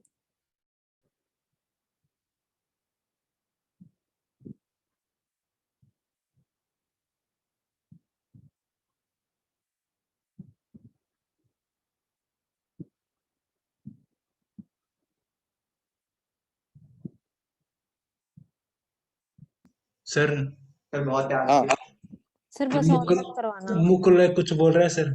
बोल हाँ, सर। मुकुल बोल रहा होगा, लेकिन अभी मैं नहीं सुनूंगा उसकी बात, क्योंकि वो अच्छा। कहेगा कि सर आज मैं बहुत भी बोल रहा था सर इसको। हाँ, अब 10 मिनट और ध्यान से सुनिए आप। Okay sir. आप इस बात सर पे गौर करिए। हाँ बताओ वृंदा। बस एक ये बात बता दो, ये जो आपने लिखा है हाँ ना कि न्यूक्लियस के बाहर नहीं होता, कैसे आया था? हाँ हाँ, अच्छा मास आप जब देखेंगे ना, प्रोटॉन और न्यूट्रॉन का मास एटॉमिक मास यूनिट में जब ढूंढेंगे मेजर्ड किया हुआ, तो देखेंगे डेसिमल के चौथे डिजिट पे डिफरेंस आता है और न्यूट्रॉन का मास ज्यादा होता है। तो क्या कम मास वाला एलिमेंट ज्यादा मास में बदल जाएगा नेचर में अपने आप? अच्छा इसलिए ठीक है। तो ये न्यूक्लियस के भीतर में फिर सब सर कैसे होता है, तो वहां एनर्जी मास में बदल जाता होगा। अब उस डिटेल के बारे में इससे ज्यादा अभी नहीं सोचना है, लेकिन ये क्वेश्चन पूछ देता है कि न्यूक्लियस के बाहर में ये होगा या नहीं होगा। तो प्रोटॉन न्यूट्रॉन इलेक्ट्रॉन में तो, न्यूट्रॉन प्रोटॉन में तो नहीं बदलेगा। आप मुझे ये सोच के बताइए, एक का होता है कि ये तीसरा हो गया के शेल कैप्चर इवेंट, के शेल कैप्चर। तो के सेल कैप्चर इवेंट की बात सोचिए, ये क्या कहता है? के सेल कैप्चर कहता है कि न्यूक्लियस अपनी स्टेबिलिटी बढ़ाने के लिए अपने ही के सेल वाले इलेक्ट्रॉन को कभी कभी खींच लेता है न्यूक्लियस के भीतर। तो इलेक्ट्रॉन के आते ही इलेक्ट्रॉन प्रोटॉन के साथ चिपक कर उसे न्यूट्रॉन में बदल देगा। तो जेड एक कम हो जाएगा, ए बढ़ जाएगा। तो यहां पर कौन आया है? तो आया है इलेक्ट्रॉन जुड़ने के लिए एक्स के न्यूक्लियस के साथ। कौन आया है? एक इलेक्ट्रॉन जुड़ने के लिए आया है एक्स के न्यूक्लियस के साथ। और इसमें जो क्यू वैल्यू आप लिखेंगे उसको कैसे देखा जाए? क्यू वैल्यू लिखेंगे मास एक्स का, उसमें से जस्ट मास ऑफ इलेक्ट्रॉन हटाया और एक मास ऑफ इलेक्ट्रॉन और वहां पर है इनिशियल। फाइनल यदि देखते हैं तो मास ऑफ वाई, फाइनल यदि देखते हैं तो मास ऑफ वाई, और उसमें से क्या घटा रहे हैं? Z-1 हो गया मास ऑफ इलेक्ट्रॉन, ये फाइनल वाला हो गया। और इसको किससे मल्टीप्लाई कर देंगे? C² से। तो यहां पर देखते हैं वो Z वाला फिर से कैंसिल आउट हो जाएगा, ये 1 वाला भी माइनस माइनस प्लस माइनस और ये प्लस कैंसिल आउट हो जाएगा, और बचेगा Q value mass of X minus mass of Y into C²।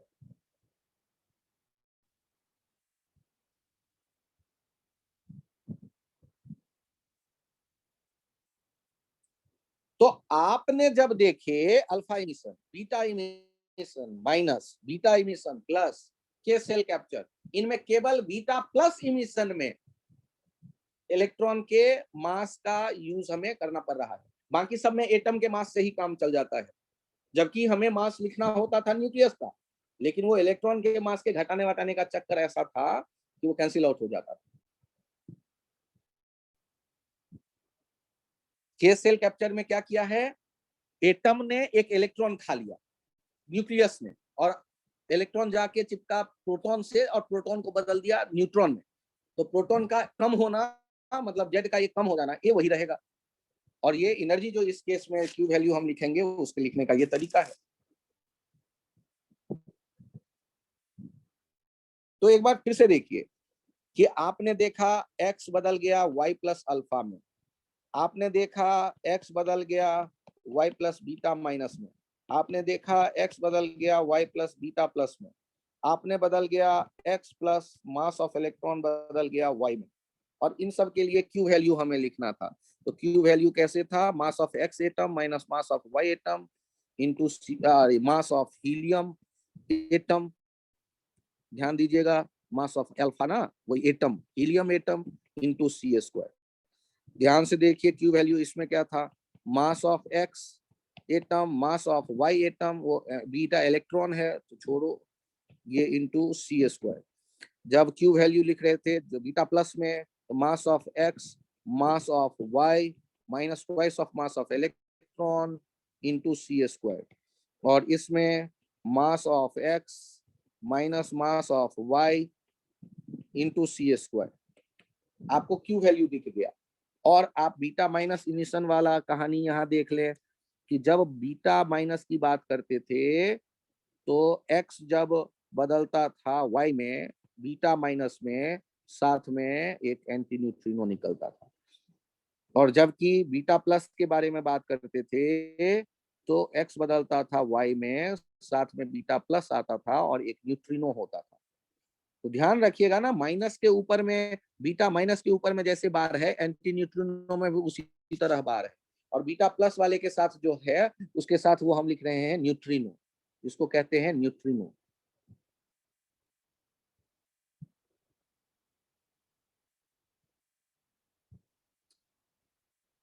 यहाँ पर जो था वो प्रोटॉन, यहाँ पर ये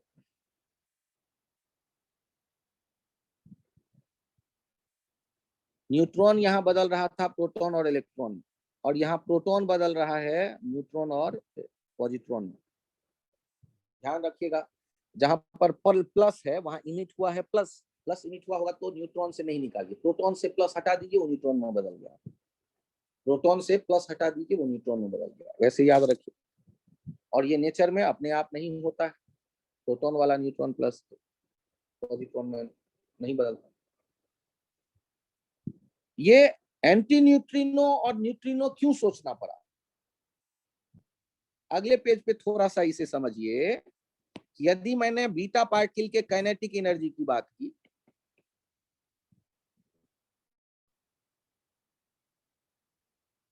और यहाँ काइनेटिक एनर्जी है, काइनेटिक एनर्जी और नंबर्स ऑफ पार्टिकल है, ऊपर नंबर ऑफ बीटा पार्टिकल, तो ये ऐसा एक ग्राफ आता है।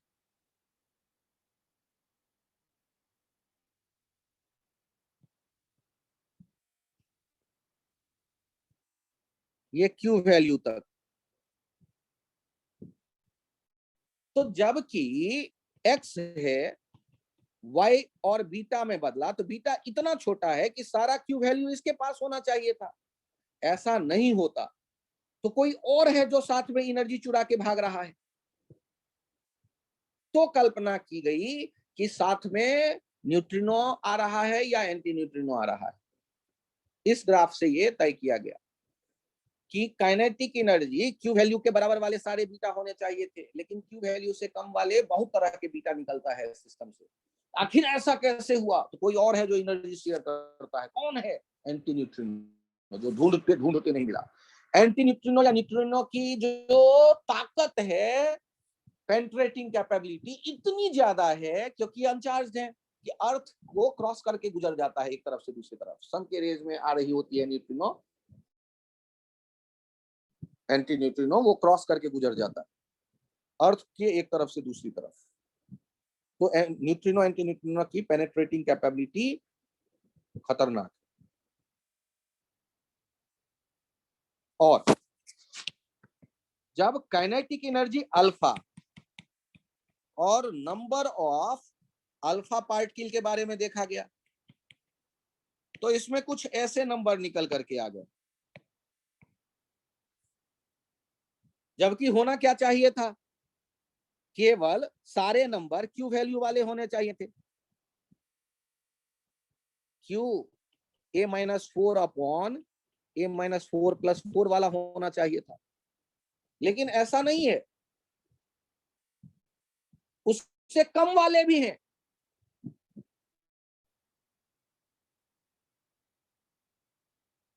तो के अल्फा का जो ये हमने फॉर्मूला से कैलकुलेट किया, वो तो यही कहता है कि अल्फा के पास यही एनर्जी होना चाहिए, लेकिन उससे कम वाले कैसे आए। तो सोचने वालों ने ये सोचना शुरू किया कि के अल्फा यही वाले सारे नंबर होने चाहिए थे सैंपल से आने वाले काइनेटिक एनर्जी, लेकिन ये नहीं, उससे कम वाले भी एनर्जी वाले भी नंबर हैं, उससे और कम वाले भी हैं, और वो कुछ खास खास हैं, ये भी नहीं कंटिन्यूटी में है, कुछ खास खास। तो कहा यह गया कि जब हम देखते हैं एक्स में वाई और अल्फा बना, ध्यान दीजिएगा, तो ये वाई जो होता है, ये न्यूक्लियस, ये एक्साइटेड न्यूक्लियस होता है, एक्साइटेड न्यूक्लियस। और तुरंत जो एक्साइटेड न्यूक्लियस है वो नॉर्मल कंडीशन में आता है, और साथ में गामा इमिशन, ये फोटोन है, फोटोन को बाहर भेजता है। एक्साइटेड न्यूक्लियस, अरे यार एटम तो एक्साइटेड सुना था, ग्राउंड स्टेट से एक्साइटेड स्टेट में इलेक्ट्रॉन हो तो एक्साइटेड एटम, और वो जब ग्राउंड स्टेट में वापस आता था तो एनर्जी बाहर फेंकता था। तो ये एक्साइटेड न्यूक्लियस, एक्साइटेड, और ये ग्राउंड स्टेट में न्यूक्लियस, ग्राउंड स्टेट न्यूक्लियस, और फोटोन बाहर आता था। तो क्यू वैल्यू का कुछ पार्ट यदि न्यूक्लियस अपने ही पास रख लेता था और उसे बाद में फोटोन के फॉर्म में भेजता था, तो वहां हम कहते थे कि जरूर न्यूक्लियस के भी अलग अलग ऑर्बिट्स हैं, न्यूक्लियस के भी अलग अलग एनर्जी स्टेट्स हैं, जैसे इलेक्ट्रॉन के लिए मैंने देखे। और वो यदि एक्साइटेड स्टेट से ग्राउंड स्टेट में आता है तो उनमें जो एनर्जी का डिफरेंस है वो मेगा इलेक्ट्रॉन वोल्ट में है, और ये मेगा इलेक्ट्रॉन वोल्ट वाले गामा रेज निकल के आते हैं, वो एक्सरे से भी ज्यादा एनर्जी वाले। जबकि के सेल एल सेल का जो एनर्जी का डिफरेंस एक्सरे वाले कैटेगरी में आता है, वो के सेल एल सेल वाले का डिफरेंस इलेक्ट्रॉन वोल्ट में है, किलो इलेक्ट्रॉन वोल्ट में है। और ये जो न्यूक्लियस के एल सेल जैसा कुछ यदि सेल हुआ होगा या ऑर्बिट होंगे, तो उनमें जो एनर्जी का डिफरेंस है वो मेगा इलेक्ट्रॉन वोल्ट में है। तो गामा इमिशन कब होता है? ये अल्फा इमिशन से पीछे पीछे गामा इमिशन होता है, उसी सैंपल से, जिस सैंपल से अल्फा इमिशन हो रहा है उसी सैंपल से उसके पीछे पीछे गामा इमिशन भी देखने को मिलता है। तो गामा कोई पार्टिकल नहीं है, गामा फोटोन है, जबकि अल्फा पॉजिटिव पार्टिकल है, उसका स्ट्रीम अल्फा इमिशन में अल्फा रे को कहेंगे पॉजिटिव अल्फा हीलियम न्यूक्लियस का स्ट्रीम, और बीटा में कहेंगे बीटा प्लस या बीटा माइनस में, एक बीटा माइनस है नेगेटिव का स्ट्रीम, नेगेटिव इलेक्ट्रॉन का, और बीटा प्लस है पॉजिटिव पॉजिट्रॉन का stream. Electric field magnetic field में alpha beta minus beta plus deviate होंगे, हो सकते हैं, लेकिन गामा वाले पर प्रभाव नहीं पड़ता। तो गामा इमिशन को कैसे सोचा गया कि अल्फा इमिशन के जो एनर्जी को हमने देखा, वो देखा कि सारे अल्फा एक जैसे एनर्जी के नहीं है, तो आखिर किसके पास एनर्जी रह गया?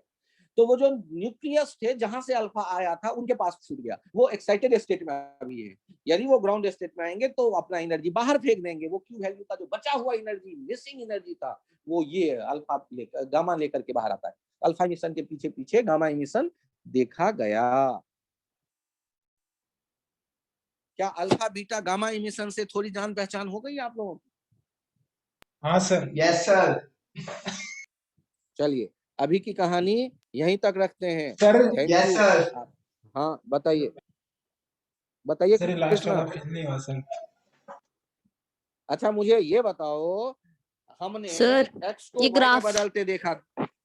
एक मिनट ग्राफ छोड़ दो, आप हाँ एक्स को अच्छा बदलते देखो, एक्स रेस्ट पे है और ये बदल करके ऐसे देखा आपने, अल्फा को इधर भागते और वाई को इधर भागते। बताइए तो ये जो क्यू वैल्यू आया होगा, ये क्यू वैल्यू किसके पास आपने देखा था?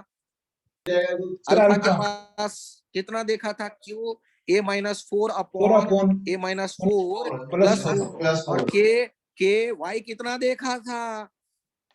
Q into 4 upon A minus 4 plus plus 4। 4। ये सबके समझ में आ गया?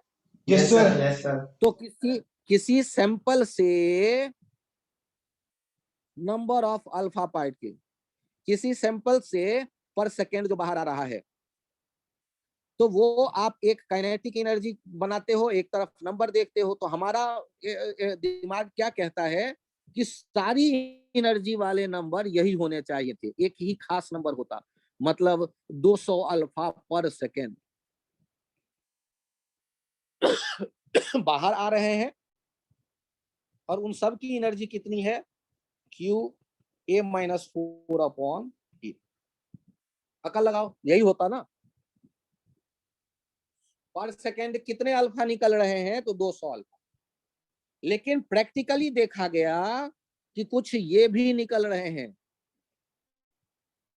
100 अल्फा पर सेकेंड, कुछ ये भी निकल रहे हैं ये 300 अल्फा पर सेकेंड, 50 अल्फा पर सेकेंड। तो 50 अल्फा पर सेकेंड वाले का एनर्जी के डबल डैश, 300 अल्फा पर सेकेंड वाले का एनर्जी हर एक अल्फा का के ट्रिपल डैश। तो आखिर ये अलग अलग तरह के एनर्जी वाले अल्फा कैसे आ रहे हैं सैंपल से? क्या आपके पास कोई एक्सप्लेनेशन है? क्या होना चाहिए था? जो भी अल्फा निकलता वो सारे एक ही जैसे एनर्जी वाले होने चाहिए थे मैकेनिक्स के लॉ से।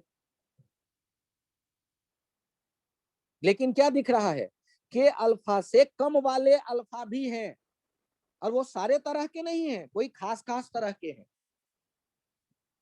तो सोचो, एक्स जब बदलता है वाई में, तो वाई नहीं होता है।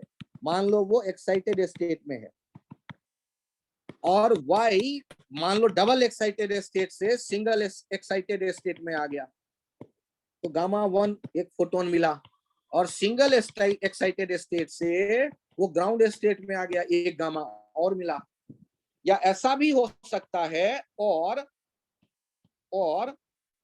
ये डबल एक्साइटेड स्टेट से एक अलग तरह का गामा फेंक के सीधे यहां पहुंच जाए, गामा 3 फेंक के, जो कि गामा 1 गामा 2 का जितना एनर्जी है वो सारा एनर्जी गामा 3 के ही पास है।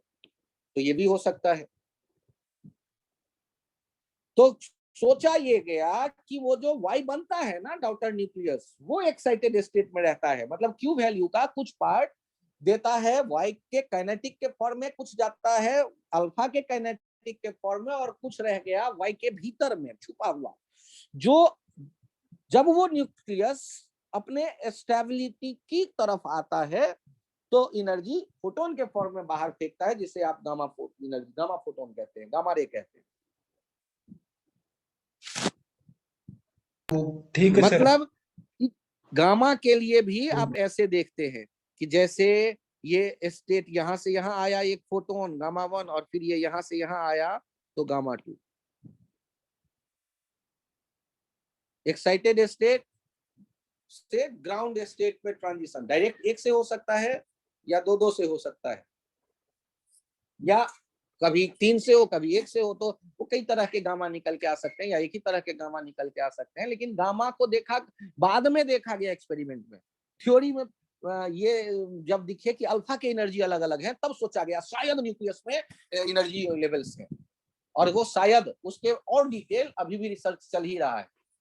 लेकिन एक्सपेरिमेंटेड ट्रुथ ये कह रहा है कि हाँ एनर्जी स्टेट है न्यूक्लियस। तो अल्फा बीटा और गामा इमिशन की बात की गई, क्यू वैल्यू की बात की गई, बाइंडिंग एनर्जी की बात की गई, न्यूक्लियर रिएक्शंस की बात की गई, न्यूक्लियर के टाइप की बात की गई, रेडियस की बात। Yes sir. अभी के लिए मात्र इतना ही। Yes sir. सर वो मेस में खाना मिल देते सर 2 बजे बाद में। Thank you, bye bye, thanks इतना टाइम दिया आपने, bye bye. Thank you sir, bye sir. मेरा पेन